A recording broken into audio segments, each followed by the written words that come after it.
Good evening and welcome to State of Business on Art Television. I'm Tamiru Nimsal. Let's have a look at the headlines.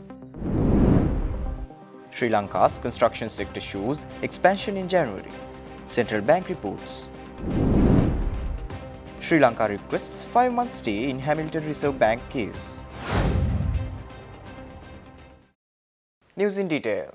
The Sri Lanka Purchasing Managers Index for construction indicates an expansion in construction activities in January 2024, with the total activity index reaching an index value of 52.9.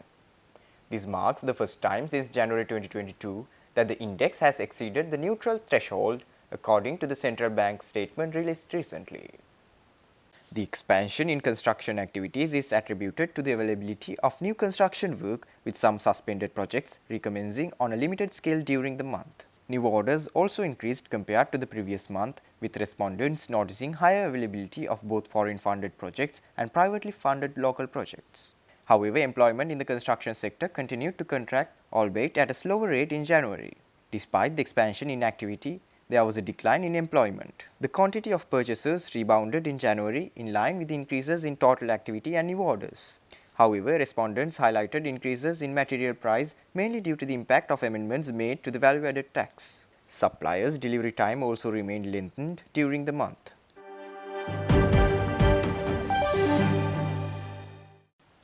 The legal dispute unfolding in New York between Hamilton Reserve Bank and the government of Sri Lanka has entered a new phase, with Sri Lanka requesting a further stay of proceedings for 5 months.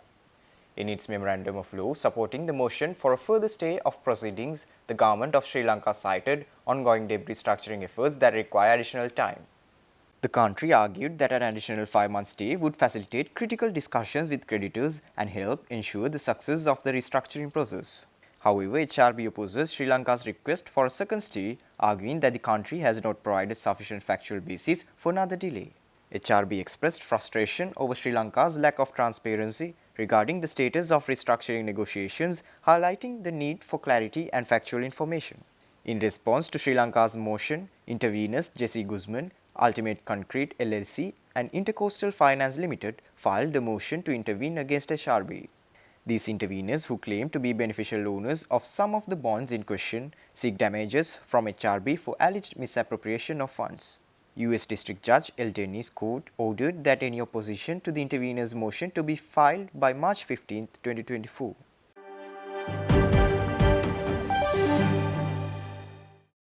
The deadline for expressing interest in state-run Sri Lankan Airlines has been extended till the 22nd of April, moving from the initial deadline of 5th of March. The timeline for submitting final bids from qualified investors has also been postponed to August 2024, originally scheduled for May. The indicative timeline for cabinet approval of any scale agreement has also been pushed back to September, previously set for June. No specific reason was provided for the extension, but it coincides closely with election time, which may have influenced the decision. Additionally, the selection of pre-qualified bidders is now scheduled for May 2024 instead of March, and bidder one-to-one meetings are planned for June.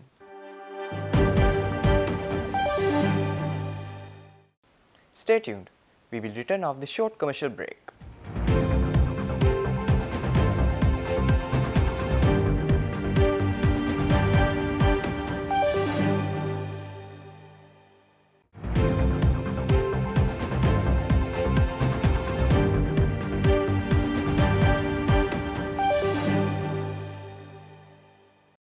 Welcome back after the break.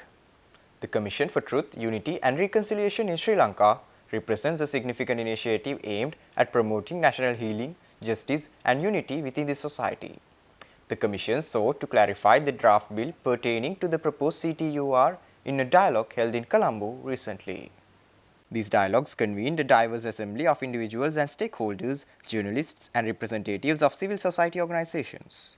Discussions primarily revolved around the draft legislation for establishing the Independent Commission and the ongoing efforts of the Interim Secretariat for Truth and Reconciliation Mechanism. Key provisions of the bill underscored the Commission's mandate to investigate human rights violations during the conflict period and its aftermath. Stakeholder engagement strategies and insights into the drafting process of the proposed legislation were also deliberated.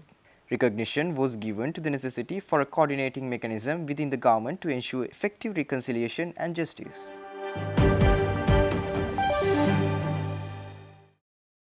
Prime Minister Dinesh Gunawardena stresses the need for case studies on major power projects to prevent underutilization of capacity, mainly due to the negligence of the officials or anybody.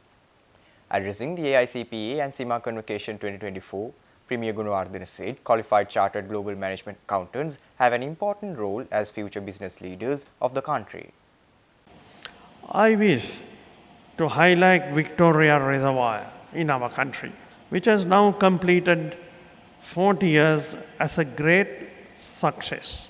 With assistance from UK, for nearly 3 decades, stood as the most expensive venture Sri Lanka embarked on. Today, irrigation specialists highlight that its capacity is now at less than 80%, meaning 20% underutilized by us.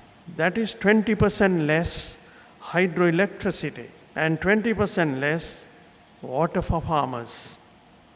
But the question is, what has replaced that 20% of electricity production? Even importantly, at what cost? Economically, environmentally, sustainability-wise. CIMA graduates would understand the importance and the lack of serious performance audits for years that we have passed with this project. Again, this is only one example.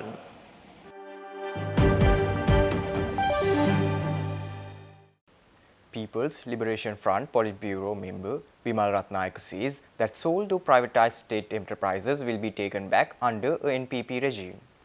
JVP Politburo member Ratnayaka also added that the process will be initiated after a proper investigation, and the process of taking back such institutes will also be done methodically, as the country's economy is not such strong to take drastic decisions. ඒ වගේම අපේ ජාතික ආර්ථිකයට සහ ජාතික ආරක්ෂාවට අත්‍යවශ්‍ය රාජ්‍ය ආයතන රාජ්‍ය සංස්ථා විකුණලා තිබෙනවා. ඒවා අපිට නැවත එකවර පවරා ගැනීමක් කර ගැනීම දුෂ්කර විය හැකියි. මොකද අපි ආර්ථික වශයෙන් දුප්පත් රටක් නිසා මේ පාලකයන් නිසා ආර්ථික ශක්තිය වැඩි කර ගන්නවා සමගම අප බලාපොරොත්තු වෙනවා යම්කිසි පුළුල් විමර්ශනයකින් පස්සේ හඳුනා ගන්නා මේ රාජ්‍ය ආයතන විකුණා ලබන ඒවායින් යම් ප්‍රමාණයක් ඕන නැවත රජය සතු කරගන්න. ඒක ඉතින් වෙනම විමර්ශනයකින් හඳුනාගත යුතුයි. ඒ වගේම අපේ ආර්ථිකයේ හැකියාව මතත් ඒවා තීන්දුව. ඒ නිසා තමයි අපි කියන්නේ දැන් ඉතුරු වී තිබෙන රාජ්‍ය ආයතන ඒවා ආරක්ෂා කරගත යුතුයි. මොකද අපි දුප්පත් දුර්වල රාජ්‍ය පාටපත් කර තිබෙන නිසා මේ අතිශය වටිනා ජාතික සම්පත් විකුණා දැමුවට පසුව නැවත ඒවා කෙටි කාලයක් තුල පවරා ගැනීම දුෂ්කර නිසා. නිසා අපි ස්ථාවරය තමයි රාජ්‍ය ආයතන ආරක්ෂා කරනවා විතර නෙමෙයි ගොඩනගනවා. ලාභ ලබන මට්ටමට අපි ගේනවා ජනතාවට සාධාරණ කිතුවන මට්ටමින් සහ ආර්ථිකයේ ශක්තිමත් වීමත් එක්ක අපි බලාපොරොත්තු වෙනවා රටට අත්‍යවශ්‍ය රාජ්‍ය ආයතන නැවත නීත්‍යානුකූල මාර්ග වලින් ජනතාව සතු කිරීමට.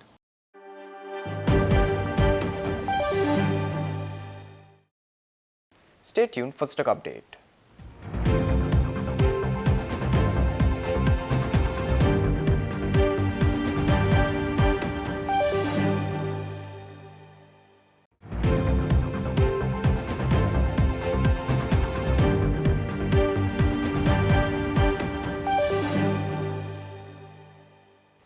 Trading at Colombo Stock Exchange ended on positive notes today. The all share price index gained 40.07 points to close at 10,881.72, and the S&P SL20 gained 8.05 points to close at 3,100.30. The turnover was 2.2 billion rupees and over 263 million shares were traded. Up next are forex rates.